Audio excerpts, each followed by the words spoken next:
So I had a Lexus ES330, which was a very great, very reliable daily.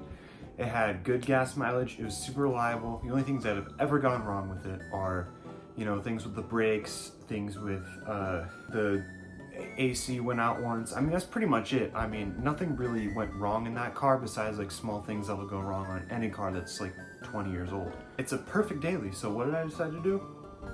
I sold it. The reason why I sold this car was because I wanted something manual so I can get better at driving manual, and that's about it. I was looking and I was like, you know what? Something that's 6-speed would be really cool. Also something that's rear wheel drive would be pretty cool. I wasn't finding much of that. I could either find something that's rear wheel drive and probably really beat up and really expensive because of drift tax, or it's rear wheel drive and automatic, or it has a 6-speed but it's front wheel drive. So I wasn't able to find anything specifically what I wanted, but I was like, you know what, not a big deal. But then I thought of something. You know what's a 6-speed and has rear wheel drive? A Mazda RX8. I know it's a horrible idea. I need a new daily car, and so I'm choosing something that is notoriously unreliable. Like, if you look online anywhere, people are like, yeah, this car is not reliable. But I did quite a bit of research and I found that if you take care of it, it's really not that bad. So I decided, you know what, I'm gonna look for some RX8s. So the thing about these cars is they have a rotary engine. The difference between a rotary engine and a piston engine is instead of the pistons going up and down, you have a Dorito-shaped triangle thing, and it just kind of spins around in there. I found one on Marketplace, and I was able to get the guy down to $3,000. And so we decided to meet up somewhere.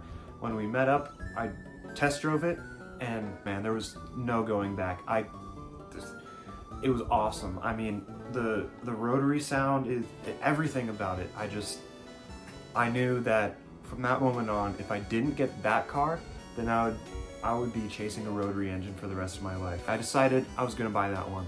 So I messaged the guy. We came up with the day that I was gonna go get it. And then the day gets closer, I'm hearing nothing, and that day comes, still hearing nothing, he completely ghosts me, and then he sells the listing on Marketplace. So I said, well, that sucks. So I was feeling a little defeated. I was like, okay, what else am I gonna get? Like, no RX8s on Marketplace, so I guess, I don't know, I'll look into some of my other options. That night, I was feeling defeated. I had lost the RX8, and then I stumbled upon a listing on Marketplace. Another RX8. Now, unfortunately, this one was salvage titled, but the price lined up with how much I wanted to pay, and it looked pretty good. It was in good condition, everything worked fine. I know it's a salvage title, but like, besides, you know, insurance not wanting to deal with it, which mine luckily would pick it up, I don't really care. As long as there's no frame damage, as long as everything works fine. I looked at it, I messaged the dude like immediately after I saw the post, like pretty much right when it went up, and I was like, hey, I'm interested. Is there a time I could come take a look at it? And so he sent me his phone number. We chatted on the phone a little bit, and so my work schedule's a little crazy. Turns out we had a similar work schedule, and so I decided to go look at the car that night after I got off work, after midnight. Yeah, I know, it's not the smartest idea. Don't do what I did. Don't go to some random person's house to look at their car. Luckily, this dude was super chill, and it all went well. Like, he was super nice, and you know, that was all awesome. But I mean, it was still kind of stupid. Don't do what I did. And then I took it on a test drive. Everything worked well. It was in really good condition. The interior specifically is like in immaculate condition. Like, it is perfect. Everything looked good, and I decided to buy the car. So the very next day, we met at the DMV, and I bought the car, and there it sits in my driveway. I'm super excited for this car. It's super fun. It sounds super awesome.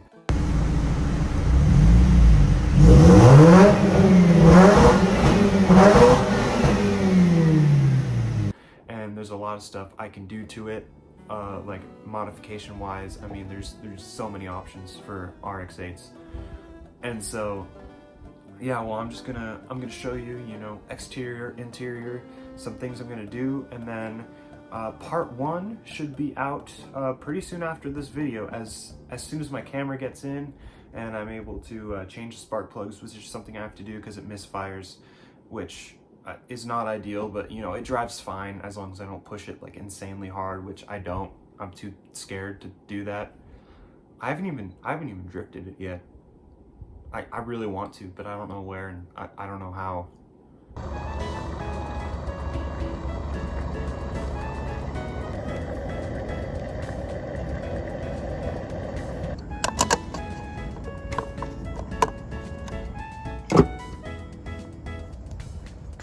All right, so I just got gas and pre-mixed this thing for the first time, and I think it went well.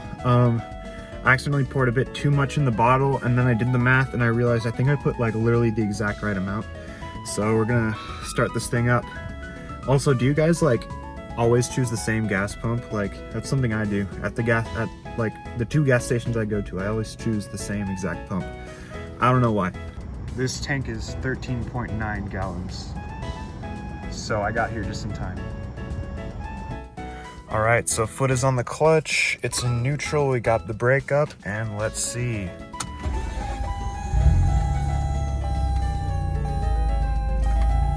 All right, start it up. I'm gonna give it a second to warm up. It's already pretty warm. I gotta turn on my lights. There we go. Also, check this out. So this is like daytime, and then I turn on my lights. Boom, nighttime mode. That's super cool. There's a lot of things that I want to do, interior, exterior. As far as the engine goes, it's actually pretty all right. There's not much I need to do to maintain that besides the regular rotary maintaining stuff, which I'll go over all that. And I'm a little worried because this is a you got to take a lot of care of these cars, so we'll see.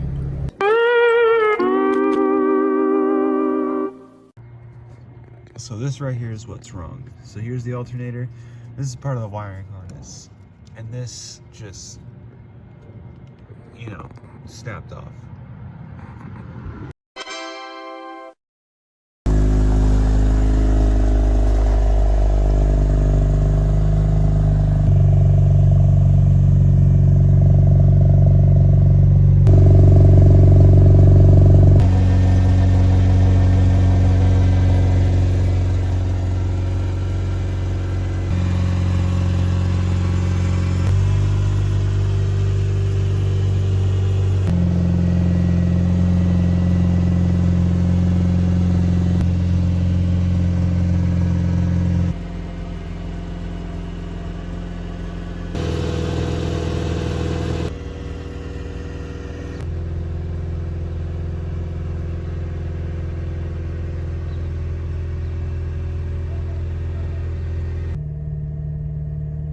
But yeah, part one just around the corner.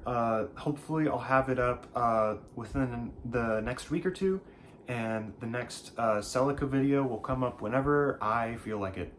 So hopefully sooner rather than later. But with that being said, thank you so much for watching. Be sure to like, subscribe, and you know, do all that stuff. And leave a comment. Let me know what I should do to this car. I already know all the reliability mods and stuff that I have, that I'm gonna get those done. But yeah, just let me know what you think, and thank you for watching. Don't drink and drive.